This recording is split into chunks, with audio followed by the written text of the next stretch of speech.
যাদবপুরের মাওবাদী মানুষের জয়, তৃণমূল কংগ্রেসের জয়, মমতা বন্দ্যোপাধ্যায় অভিষেক বন্দ্যোপাধ্যায়ের জয়, আপামর বঙ্গবাসীর জয়। বাংলার মানুষ আজকে এটা প্রমাণিত করেছে যে এই নির্বাচন সত্যি বিজেপিকে আনার নির্বাচন ছিল না, বিজেপিকে বিতাড়িত করার নির্বাচন ছিল। বাংলার মানুষ আজকে বুঝিয়ে দিয়েছে কেন তারা 1 নম্বর। আমি ধন্যবাদ জানাতে চাই যাদবপুরের মানুষকে। পাশে মাননীয় মন্ত্রী রয়েছেন, মাননীয় এমএলএ রয়েছেন, আরো সবাই সঙ্গে ছিলেন। 81 দিনের একটি লড়াই, যেই লড়াইয়ে যাদবপুর লোকসভা কেন্দ্রের মানুষ দুহাত ভরে তাদের ঘরের মেয়েকে আশীর্বাদ করেছে।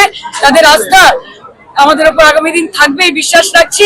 ঘরের মেয়ে হয়ে উঠবো, কথা দিলাম। 2019-এর লোকসভার নিরিখে এইবার বিজেপি এবং বাম দুপক্ষেরই কিছু ভোট কমেছে, সেই ভোটটা টোটাল তৃণমূল কংগ্রেসের পক্ষে গেছে। কারণ কি বলে আপনার? মমতা ব্যানার্জি, অভিষেক ব্যানার্জি, তৃণমূল কংগ্রেসের সংগঠন, মানুষের আস্থা, উন্নয়নমূলক প্রকল্প এবং বাংলাকে এক রাখার, বাংলাকে মিলিত রাখার এই প্রয়াস, বাংলাকে ভাগাভাগি না হতে দেওয়ার এই প্রয়াস বাংলার মানুষকে এক জায়গায় নিয়ে এসেছে।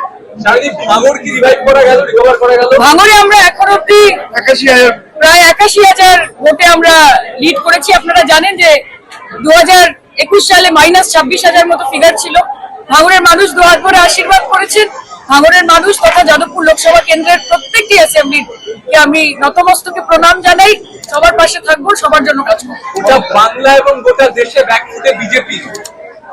আমরা তো বলেছিলাম যে আবকি বার অন্তিম সরকার, এবং বিজেপি ভয় পেয়েছে বলে এক্সিট পোলও মানুষের কাছে যেরকম কনভিকশন রেট ইডি আর সিবিআই নামক এই দুজন কেন্দ্রীয় সংস্থা ছিল, এখন থেকে এক্সিট পোল নিয়েও মানুষ এই কথাই ভাববে। মানুষকে ভীত করার চেষ্টা, সন্ত্রস্ত করার চেষ্টা, আমি মনে করি বাংলার মানুষ তথা গোটা ভারতবর্ষের মানুষ নরেন্দ্র মোদী এবং অমিত শাহকে মুখের উপর জবাব দিয়েছে।